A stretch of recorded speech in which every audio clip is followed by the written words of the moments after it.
Hi on that. Obviously, the Feeney goal, I think 90 plus 6 minutes means that you haven't sealed top spot in the standings, but you are through to the last 16. So, how much satisfaction do you take from that, from the performance, the work rate as well? They've got you 7 and 2-7 in the Champions League.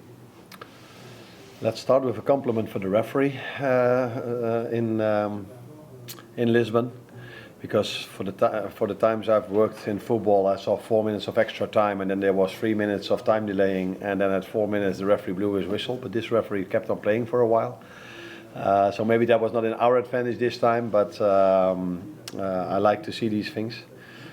For the rest, it doesn't tell me anything, because if in tennis you are number 1 seeded, you know it's always better to face the number 24 than to face the number 8 or the number 12. Because this is a ranking that is done for years, but now we are in a new format where some teams are high in the league table because they had a lucky draw, or some teams are low because they had a very difficult draw. So it's far off to say that it's an advantage to be 1 or 2. We still don't know yet if that's an advantage or not. You might be lucky, you might be very unlucky, and ending up 8 can mean that you are maybe lucky. So. For me, it doesn't tell me anything. What for me is the most important thing for tonight is that we've managed to skip around, and that is definitely worth a bit. And the performance and the work rate that you saw tonight? Yeah, like I would say, like I'm used to from these players. What maybe today was asked a bit more from them, that they had to be patient, because the reason why Lille has done so well, 21 games unbeaten, and the teams they've beaten in the Champions League, is, without any disrespect at all, but they don't have the best players in the world. They are very good players, but they don't have the best players in the world. And then to be able to do so well tells you how disciplined they are, how hard they want to work, how well the manager does over there. So and we were not starting to force, because they are really compact and defended really well, and we didn't force a pass. We just kept the ball for as long as we could. The only thing I wasn't happy about is that, not for the first time in recent weeks, it was 1 chance for the other team and a goal. And yeah, but that's maybe the phase in the season we are in at the moment. And what more can you say about Mo Salah, the first Liverpool player to go to 50 goals? Special is, I think, the word that describes most performance at this club. The best, or maybe there are even better words to use, but he's been outstanding for this club for so many years, and still he does. Today, great goal. If Mo goes on a 1v1, there's a serious chance that he's going to score.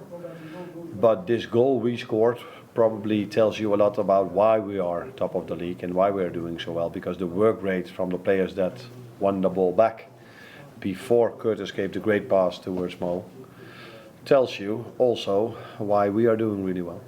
And then just check, Curtis, to take it, was an injury, and all the other substitutions, Gravic was like Diaz, kind of was more about managing workloads, was it? Yeah. Yeah, the idea was to take Dom off and Ryan off at half-time. But Curtis unfortunately couldn't continue, so that's why Dom stayed a bit longer.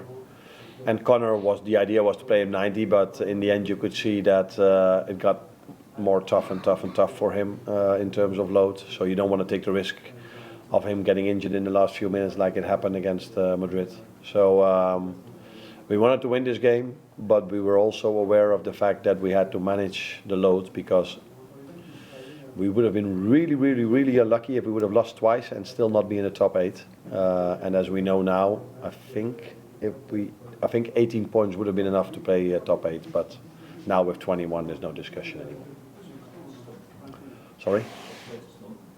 There was a moment in the game what he felt, and he said let's play for 5 more minutes and let's then see how it is. But he said he had to go off at halftime. Richard? Arne, you conceded a goal tonight, but before then you set a record for the longest Liverpool have gone in Europe without conceding. How pleased are you when you put that down to? Very pleased. Where I put everything down to, first of all, quality of the players. Second of all, these quality players have an incredible work rate. And if you combine those two things, it's very difficult to score against the team. And apart from that, there were also games. I think when I look back at Girona, for example, they created quite a bit of chances. Alisson was fantastic back then. The nice thing for me is that we keep clean sheets not by defending a lot. We keep clean sheets by attacking a lot, and that makes it even more nice than if we are all the time in a low block, kicking every ball away, don't take any risk in build up, and then keep a clean sheet. Still nice, but I prefer it like this, and I think the fans prefer it like this as well. Any more? All done. All done. Thank you. Easy.